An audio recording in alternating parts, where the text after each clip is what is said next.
In the name of the Father, and the Son, the Holy Spirit, one God. Amen. Today we read the Gospel of the 5 loaves and the 2 fish. And the 5 loaves and the 2 fish, the miracle, is written in the 4 Gospels. It means it's a very important miracle because there are many miracles that's not written in the Gospels. To be written in the 4 Gospels, it was very, very important. The Gospel writers chose what they write. St. John tells us there are many things Jesus did. If we are to write them, the world would not be enough to have the books that would be written. So every day he would do hundreds, maybe thousands of miracles. Even touching someone would heal or cast a demon. So for us to have the miracle of the 5 loaves and the 2 fish written in the 4 Gospels, it means that we need to look at it and look at it carefully. In this Gospel, the Lord feeds the hungry people, and there were many, many hungry people. There's many things you can actually think about when you see this happening. You know that the Lord cares about our needs. He cares.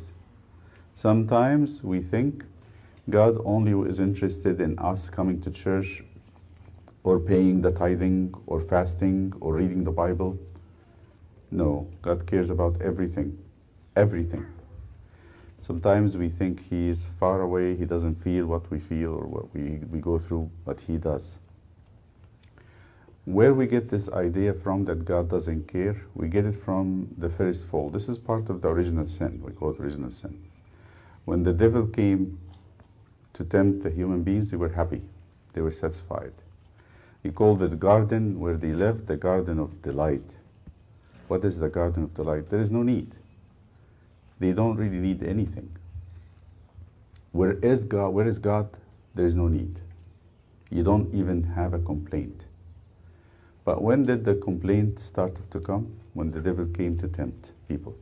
That's why in our Orthodox way of looking at things, as an Orthodox, I say all our experiences in this life can be explained in 3 levels, 3 things. Just pay attention to this.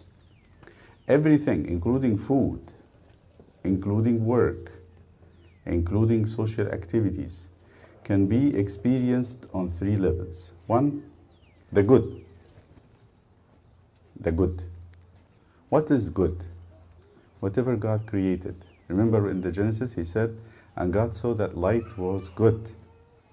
And God created the heaven, and He created the sea, and He created the sea creatures, and He said it was good.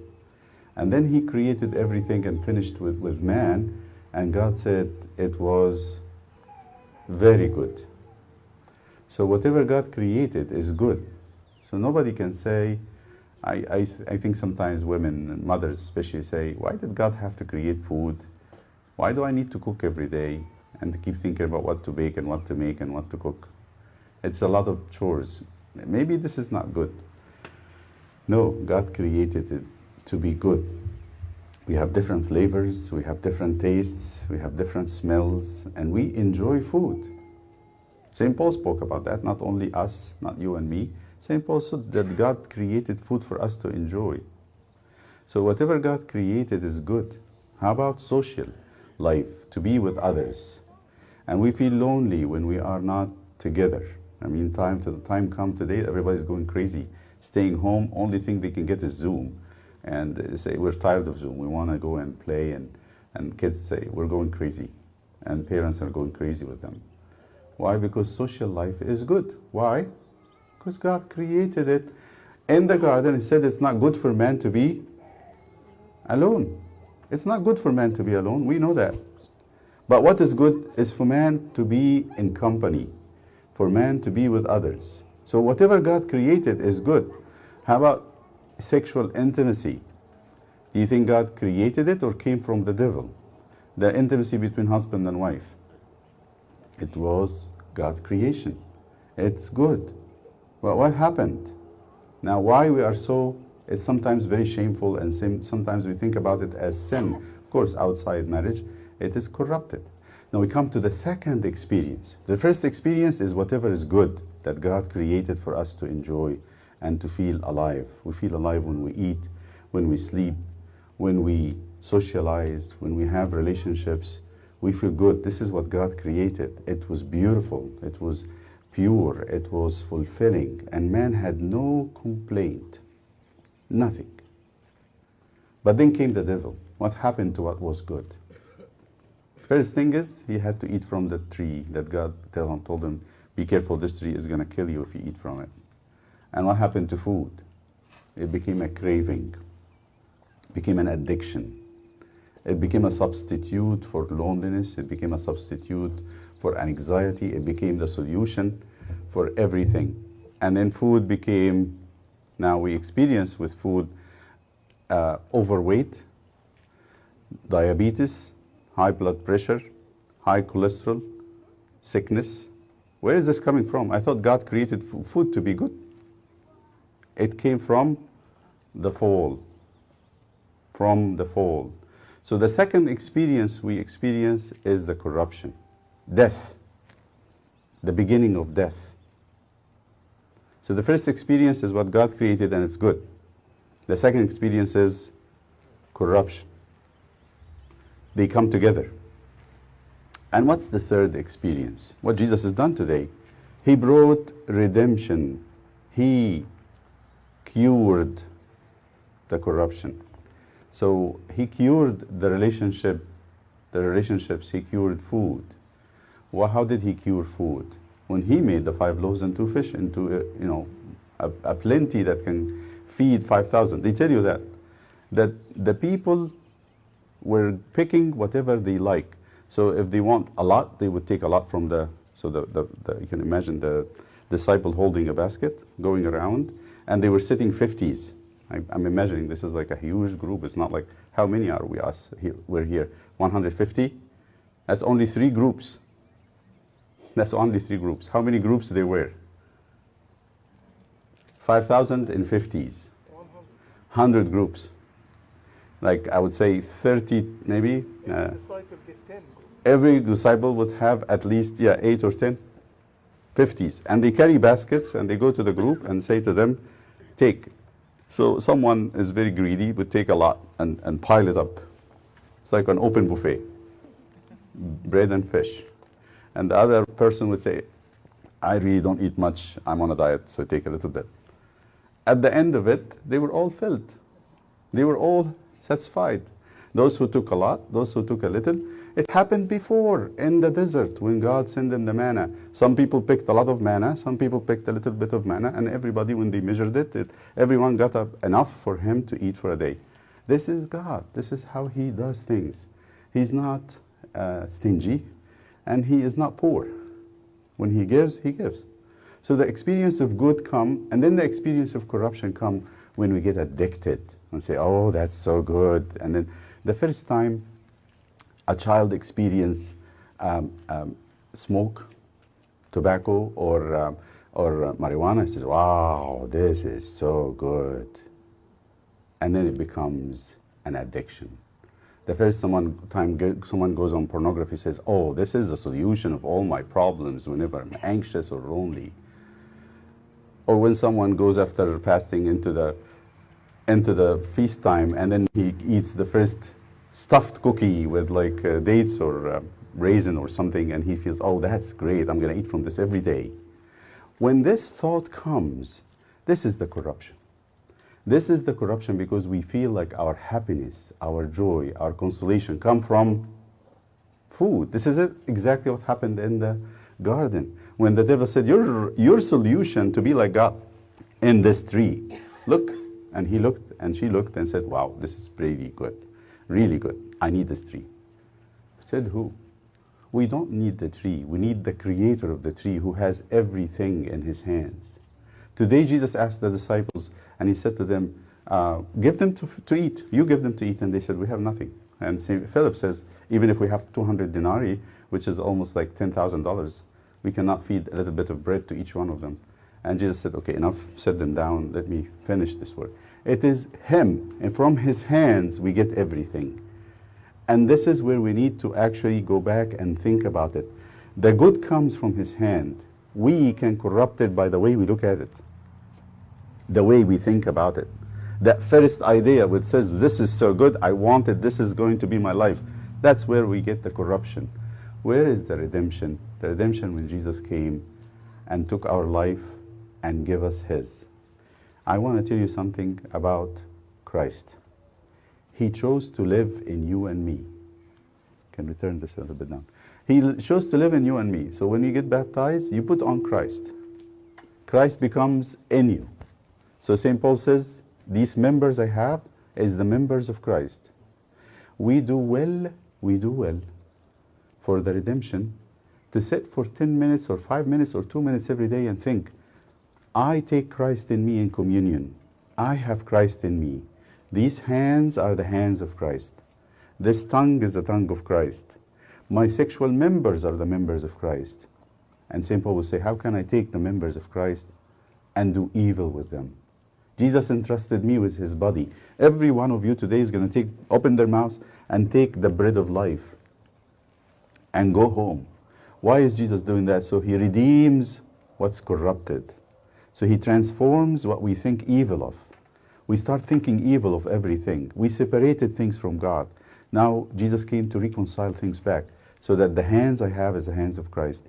My sexual organs are the sexual organs of Christ. Do you think Jesus didn't have sexual organs? If you think that, you're a heretic. He did. So even your organs that you are ashamed of, that you cover so well and you're so much thinking about as evil or dirty, he redeemed them. He cleaned them and they became his. So he is the giver of good things.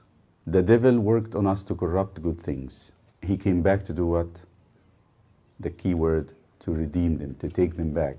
Jesus said to the devil, these are mine. I will pay any price for them to come back. These organs, the food, the relationships, I will redeem all of it. They will come back and they will be mine. It's good for us to think about that. Even for 2 minutes every single day, it will transform us. To give attention that this, what we have, is Christ. It belongs to him. Does not belong to the world. The world thinks they're giving us something when they teach us evil and they teach us to corrupt our ways. I'll tell you something, St. Isaac the Syrian, I said it before and I want to say it again. The devil doesn't have anything to offer and the world doesn't have anything to offer. What they do is they turn us against ourselves. They make us feed on our own lives. When we go and addict, what addiction does is trigger on certain chemistry in our brain and it gets exhausted, so we need more. That's what they tell you about addiction. It gets more and more and more and more, and they want more and more, and whatever a person was using is not enough. They go a little bit more. Why? Because we're using our own chemistry. We are spending our own money. We are eating our own life. That's what the devil does. He's not giving anything extra. Ask any doctor. He will tell you all the addictive medicines and even pornography triggers chemistry in the brain that's yours. But it triggers it in a very huge amount, so you get excited. And then the next time, it doesn't come up the same way, so you need more. So what is that like? St. Isaac the Syrian and the fathers of the desert knew this. They knew it. They said that. He said this example, and it's a very powerful example. He said, when the dog goes to the butcher house, to the butcher's office, his store, I mean, during the day the stray dogs cannot eat any meat because the butchers are defending their house, their store. But at night, the butcher shuts the door and then hangs his knives and files. You know the files that they sharpen the knife with? It has a metal bar with a rough surface. You keep rubbing this knife against it to sharpen the knife. So they hang it. And if the butcher is not careful, he doesn't clean the files very well. There's a little bit of blood and meat on it. So what does the dog do? Dogs do at night. They go to the butcher and they find these things hanging with a little bit of traces of blood and meat. What do? They get their tongues out and they start licking the file. What happens when they lick the file? They bleed. And then when they bleed, there is more blood on the file. So what happens? They keep licking it. And what do you think at the end will happen? They're enjoying themselves very much, but they don't know that they're enjoying their own life. We do well by staying with Christ. We do well to take things from his hands, not licking our own blood and our own life. Jesus cares about everything. Sometimes you think he doesn't, that's what the devil is doing. Every consolation, so there's two ways. The good consolation that comes from Christ and the desolation that comes from the devil. The consolation is the end of any activity you do and you feel peace, satisfied. I don't need to be addicted to anything. I'm on top of things. I don't care about food. I enjoy it, yes. I don't care about it much to be addicted to it, to be a slave to it. I might enjoy relationships, but I'm not addicted to it. At any moment I can shut my door and be with the Lord and pray. I'm not a slave to FaceTime or Facebook or social media. I'm not a slave to that stuff. I'm not addicted to it. Yes, I enjoy it when it happens. And sexuality the same way. So when we do this, we know that true consolation, true comfort does not come from things, does not come from the world, comes from the hands of him who is the source of everything. There's no other source. I remember this from the Chronicles of Narnia, that very beautiful scene at the beginning when the girl goes to see, she's very thirsty, and goes to a stream of water, like the Samaritan woman, the scene of the Samaritan woman.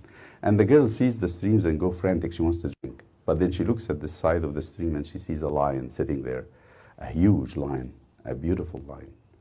And he tells her, if you're thirsty, come and drink. And she said, I'm so afraid. I can't come. I'm going to look for another stream. What does the lion say? There is no other stream. It's all phantoms. There is no other stream. The world and the devil tricks us. There's other streams. There's other sources of food and drink. There is no. He sits there, opens his hands, and everybody gets satisfied. Jesus offers thanks and opens his hands, and baskets of bread is filled.